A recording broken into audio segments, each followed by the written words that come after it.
Yatin, last close था करीब करीब आप समझिएगा कि 190 पे, नाउ इट्स 139। क्या हुआ ऐसा? बहुत ही ज़बरदस्त डिक्लाइन आईएक्स के शेयर में, और इसका रीज़न सिर्फ एक है, सीआरसी का सर्कुलर, जहां मार्केट कपलिंग को अनुमति दे दी गई और डे अहेड मार्केट यानी डीएएम का जो क्लियरेंस है वो जनवरी 2026 से लागू हो जाएगा। इसका मतलब ये है कि अब भारत में आपको जो क्लियरिंग प्राइस है सभी एक्सचेंजेस पे सिर्फ एक ही तरीके का मिलेगा। प्राइस डिस्कवरी होगी और इसके बाद एक्सचेंजेस यहां अपने एक ही प्राइस से ट्रेड्स क्लियर कर पाएंगे। आईएक्स को नुकसान इसीलिए है क्योंकि अभी ज्यादातर वॉल्यूम डे हेड मार्केट का और दूसरे प्रोडक्ट्स का आईएक्स पे होता है।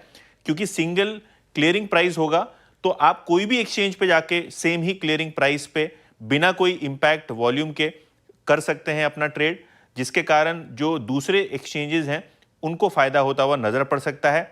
ब्रोकरेजेस के अनुमान के हिसाब से FY 27 की जो अर्निंग्स हैं आईएक्स की वो 30, 40, 50% तक कम हो सकती है, क्योंकि वॉल्यूम्स जो हैं आने वाले वित्त वर्ष में काफी खराब रह सकते हैं।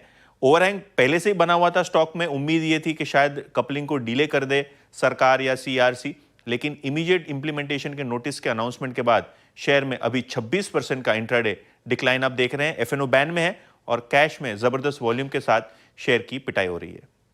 जयतन, बहुत बहुत शुक्रिया आपका लेते हैं। अब देखिए क्या बात करेंगे आप, इट्स इन बैन।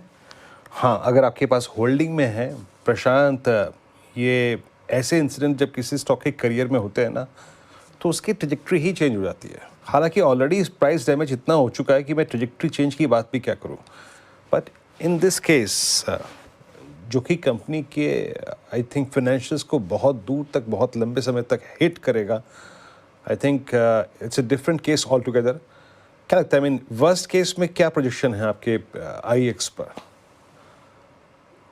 तो वीरू जी, मुझे लग रहा है कि ऐसे सिनारियो में जो आपने कहा कि जिसके पास होल्डिंग हो उसके लिए सिर्फ हम सपोर्ट लेवल डिस्कस करें वही बेहतर होगा।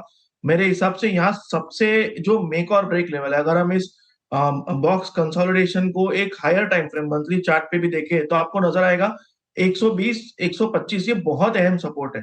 मुझे लग रहा है अगर ये ब्रेक हो तो आपके पास पोर्टफोलियो बेस भी हो और तो उसको एक बार आप एग्जिट करना बेहतर सलाह होगी।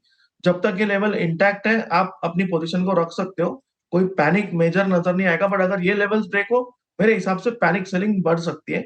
तो पोर्टफोलियो बेस्ड इन्वेस्टमेंट के लिए 120, 125 जोन क्लोज बिलो दिस एक एग्जिट की सलाह होगी।